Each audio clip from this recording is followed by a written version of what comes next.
원시공산제, 고대 노예제.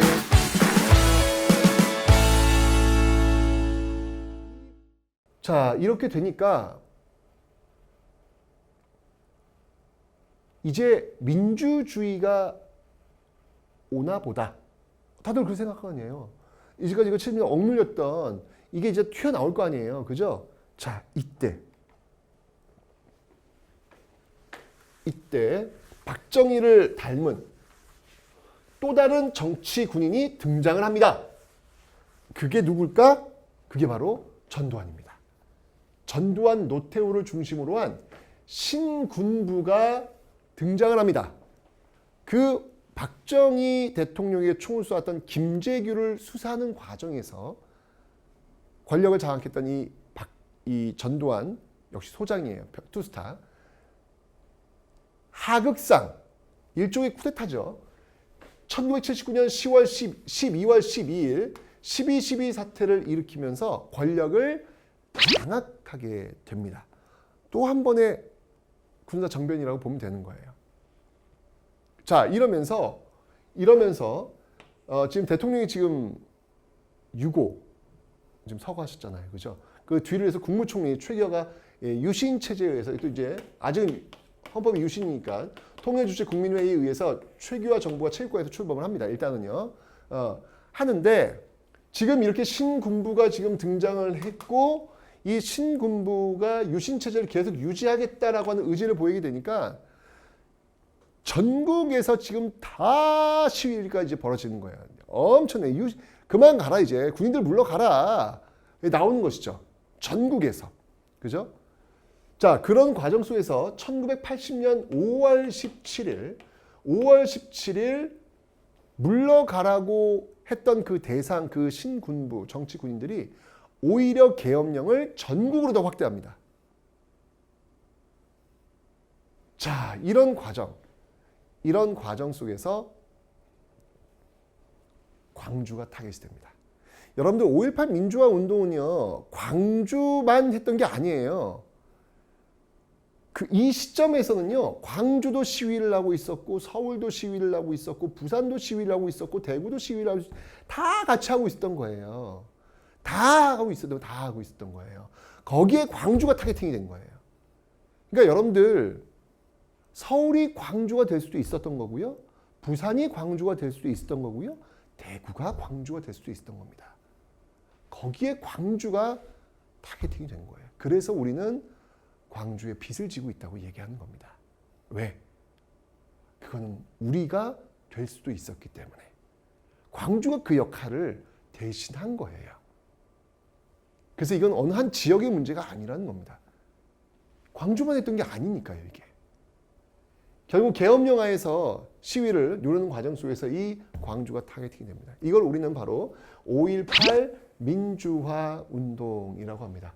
5.18 민주화 운동에서 외쳤던 건 딱 하나입니다. 계엄령 그만둬라. 계엄군 물러나라. 그리고 유신헌법 이제 철폐하라. 체육관 대통령 이제 더 이상 못하겠다. 이거 아니겠습니까, 여러분들? 그죠? 그러면서 이 계엄군이 투입이 된 거예요. 계엄군이 투입이 되었고 군인들이 시민들에게 총을 쏜다는 건 이건 상상도 할 수 없는 일이 또 벌어진 거예요, 지금요. 그죠? 그런 과정 속에서 시민군이 형성이 되기까지 했죠. 맨 마지막 그 전남도청 진압에 들어갈 때 헬기가 뜨고 기총소사가 이루어지는 그 전남도청 이 무너지는 그 전날 그 전남도청을 지키고 있었던 이 시민군을 또 이끌고 있었던 윤상원이라는 분이 계십니다. 그분이 그렇게 얘기합니다. 이제 계엄군이 전남도청을 진압하러 들어오는 것을 알고 있는 상황에서 이렇게 얘기하죠. 우리는 이제 패배할 것이다. 어떻게 계엄군을 어떻게 이기겠어요, 여러분들? 그죠? 알고 있는 거예요. 우리는 이제 패배할 것이다. 그러나 역사는 우리를 승리자로 기억할 것이다. 라는 마지막 연설을 하면서 결국 전남도청은 이후에 진압이 되었고 그 이야기를 했던 윤상원 역시 죽게 됩니다. 근데 그의 말이 맞았죠. 진압되고 실패하는 줄 알았겠지만 여러분들 이 5.18 민주화 운동을 이런 방식으로 진압했던 전두환 정부, 끊임없이 5.18 민주화 운동의 딜레마에 빠지게 됩니다. 결국 그 5.18 민주화 운동이 완성된 게 언제다? 그게 1987년 6월 항쟁으로 완성되는 거예요. 그래서 5.18 민주화 운동과 6월 민주화 항쟁은요, 이게 분리되어 있는 게 아닙니다, 여러분들. 이건 5.18 민주화 운동에서 씨앗을 뿌린 그 열매가 1987년 6월 항쟁에서 열리게 된 거예요. 유신체제 철폐하라. 네, 이게 이제 이후에 대통령 직선제로 오게 되는 거. 이 6월 항쟁으로 연결되는 거거든요. 자, 어쨌든 이 5.18 민주화 운동의 어떤 그 모든 기록들은요, 유네스코 세계 기록 유산으로 등재될 정도로 굉장히 그 가슴 아픈 또 그 시대를 증명할 수 있는 그런 내용들이 많이 있습니다. 이 5.18 민주화 운동을 이런 식으로 진압을 하면서요, 전두환 정부도 역시 마찬가지로, 신군부도 역시 마찬가지로 국가보위 비상대책위원회를 또 만들어요. 예, 5.16 군사정변으로 박정희 소장이 국가재건 최고회의 만들었잖아요. 국가재건 최고회의. 똑같이 여기 전두환, 신군부도 국가보위 비상대책위원회라는 걸 또 만들어요. 여기서 다 결정됩니다, 여러분. 세를 줄여서 국보위라고 합니다. 국보위. 여기서 뭐 삼천교육대 말 안 들면 잡아가지고 그냥 막 난리를 치는 거예요. 삼천교육대. 완전 인권 유린이 이루어지고 있는 거죠. 심지어는 연병장에서 여러분들 저 밥을 안 주고요. 저 구석에다가 그 개집 앞에다가 밥그릇 놔두고요. 연병장을 포복으로 기어가서 그 엎드린 상태로 그 밥을 먹게까지 합니다. 야, 이거는 정말 이 삼천교육대 한번 끌고 갔다 오면 정신적으로 완전히 그냥 멘붕이 돼가지고 정상적 생활을 할 수 없을 정도로 만들어 버리죠. 그다음에 언론 기본법을 만들어 가지고 언론 통제하고 저는 정말 이때 저는 제일 어릴 때 나는 정말 난 너무 속상해. 어느 날 갑자기 제가 너무 잘 보는 TV 프로가 있었거든요. 제가 그때 초등학생 1학년 어떻게 되는 거야? 초등학생 1학년 2학년. 얼마나 그때 볼 게 만화밖에 없거든요. TV에서 내가 너무너무 재밌는 만화를 보는 채널이 있었어. 근데 갑자기 12월 31일인가? 갑자기 거기 어떤 그 사회 보는 MC 아저씨가 막 울어. 국민 여러분, 이제 저희는 역사 속으로 사라집니다. 안녕히 계십시오. 하고 그 채널이 내가 보던 만화 채널이 없었어. 나 얼마나 울었는지 몰라. 난 정말 내가 사실 역사에 감정을 담으면 안 되지만 나 진짜 이때 나 이 아저씨 나 너무 미워가지고 나 지금도 사실 이게 사실 역사하면서 이게 사감을 잡고 하면 안 되는데 나 그 어린 마음에 나 진짜 상처 입은 거는 내가 진짜 잊지를 못한다니까. 그게 바로 이 언론 기본법. 언론들을 정리해요.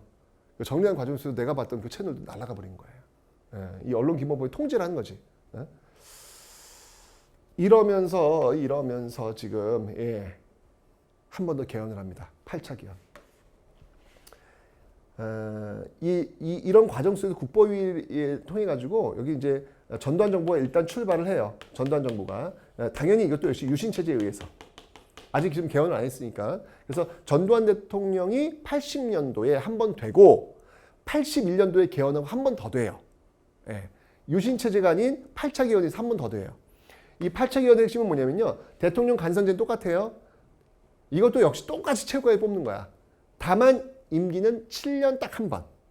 7년 딱 한 번이에요. 아까 유신 같은 경우에는 종신이 가능토록 했잖아요. 임기 6년이지만 의미 없는 이게 단임이에요. 딱 한 번밖에. 7년 단임. 그리고 대통령 선거 인단에 의해서 유신 체제는 통일주체 국민회의에서 대통령을 체육관에서 뽑았죠. 이제 이거는 대통령 선거 인단이 체육관에서 대통령을 뽑는 겁니다. 뭐 이름만 달랐지 똑같아요. 똑같습니다. 그러면서 제5공화국 전두환 정부가 출범하고 있다라는 것이죠. 자, 그 전두환 정부는요, 당시 어떤 이런 유화책, 지금 이 상태가 지금 이게 정상이 아니지 않습니까? 지금 그죠? 그러니까 이런 어떤 유화책 차원에서 통금 해제. 우리 아빠가 그때 통금이 뭐냐면 12시만 되면 밖을 나갈 수가 없어요. 그래서 그 잠결에 12시만 되면 그냥 문을 꼬다당 열고 들어왔던 우리 아빠의 모습, 술 취한 우리 아빠의 모습, 그게 어렸을 때 기억이 나요. 12시가 딱, 아니면 경찰서 가야 되거든. 근데 그게 이제 없어졌어요. 그 이후로 우리 아빠는 잘 안 들어오시더라고요. 아침에 들어오시고 막 그러시더라고요. 워낙 술을 좋아하셔가지고, 네, 아유 얼마나 많이 우리 아빠 엄마랑 싸웠는지. 이게 참 이게 그러니까 오히려 12시까지 들어오시는 게 좋더라고. 그때는 우리 아빠가 아유 전두환 정부 들어오면서 이게 안 들어오시더라고. 이래저래 내가 안 좋네 지금. 그죠? 그리고 과외 금지, 학원 금지. 와 이게 가능해 이게? 이게 지금 이게 야, 그래서 뭐 그러잖아요. 전두환 장군만이 가능하다.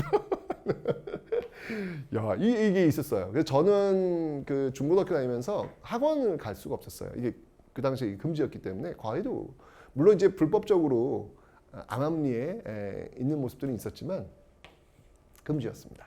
네. 그때 해외 여행이 처음으로 시작이 되었습니다. 그 당시까지는 그 전까지는 해외여행을 나갈 수가 없었거든요. 특수한 사람들만 여권이 발급되었기 때문에.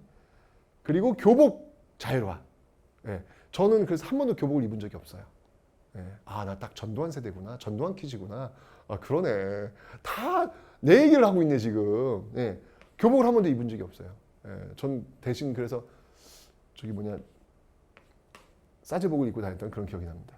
그리고 이때 이제 중학교 의무 교육이 이루어지고요. 이때 내가 제일 좋아하는 프로야구가 이때만 전두환 정부도 좋은 것도 있네. 내가 너무너무 좋아했던 만화를 뺏어갔지만 또 내가 제일 좋아하는 또 야구를 또 갖다 줬네. 프로야구. 그때 뭐 그런 말이 있습니다. 3S 정책. 스크린, 섹스, 그다음이 스포츠. 이걸 통해 가지고 어떤 국민의 불만을 그런 쪽으로 돌린다. 뭐라 하죠? 3S 정책. 독재 정부가 취했던 어떤 그런 뭐 기본적인 어떤 뭐 정서가 있다. 뭐 이런 이야기들도 있다. 이때 뭐 프로야구뿐만 아니라 프로축구도 이때 나옵니다, 여러분들. 이런 모습들이 지금 있었고 또 전두환 정부 때 88 올림픽 그 개최권을 따오죠. 자, 하지만 이게 이제 본질은 아니잖아요. 이런 어떤 사회적 변화가 본질은 아니잖아요. 본질은 뭐냐면 지금 비정상적 방법으로 지금 정권을 장악했다는 겁니다. 그래서 81년 5월 18일, 82년 5월 18일, 83년 5월 18일, 84년 5월 18일, 5월 18일만 되면 전두환 정부의 정통성 없음이 전국에서 다 들고 일어나는 거예요. 이 요구는 뭐냐면 이제 체육관에서 대통령 뽑지 않겠다는 거예요. 대통령을 우리 손으로 뽑겠다는 겁니다. 우리 손으로. 자, 이러면서 대통령 직선제에 대한 요구사항이 막 올라와요. 자, 1987년 어떤 일이 벌어지냐면요. 어마어마한 여기 이제 이런 어떤 열망의 불을 막 질러버린 사건이 벌어집니다. 이게 바로 1월달에 1987년 1월달에 박종철 고문 치사 사건이라는 것이 벌어지게 됩니다. 나중에 알려지죠. 박종철이라는 학생을 데려다가 고문을 하면서 죽인 거야. 물고문하다가. 근데 이 발표를 어떻게 했는지 알아? 탁 치니 억하고 죽었다. 이 말도 안 되는 이런 사기꾼 나쁜 놈들 이거. 아니 이 발표가 뭐냐면 책상을 딱 치니까 죽었다는 거예요. 심령마비로. 나중에 이제 이 부감했던 의사 또 이거 지금 검사했던 검사 정말 그 양심, 그 시대의 양심이었죠. 폐에 물이 차 있는데 이거 심령마비로 난 할 수 없다.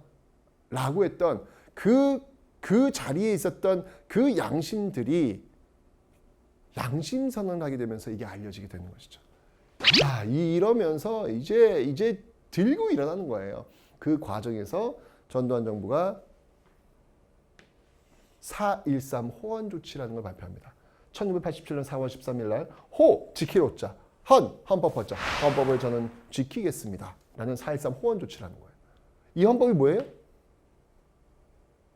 이거 뭐예요? 이 4.13 호헌 조치는 니들 아무리 떠들어봐. 나는 체육관에서 다음 대통령 노태우한테 넘길 거야. 이거 아니겠습니까 지금? 그죠? 자, 본격적으로 이제 국민들과 한판 뜨겠다. 이 얘기 지금 선언한 거 마찬가지예요. 이러면서 드디어 1987년 6월 항쟁의 깃발이 오르게 됩니다. 1980년 5월 18일 광주를 눌렀던 그 기운이 다시 터져 나오게 된 것이죠. 자, 그 과정에서 외쳤던 구호 호헌 철폐, 독재 타도입니다. 근데 그 연세대학교 학생 이한열 학생이 또 이 시위 과정에서 최루탄을 맞고 쓰러진 사건이 벌어지잖아요. 이건 뭐 이제 더 이상은 뭐 이 정부는 유지할 수가 없어요. 그러면서 결국 전국에서 다시 또 시위가 일어나게 되고 결국 당시 그 집권당 총재, 민정당 총재였던 노태우가 6.29 민주화 선언을 합니다. 직선제를 받아들이겠다라는 것이죠. 국민이 승리한 겁니다.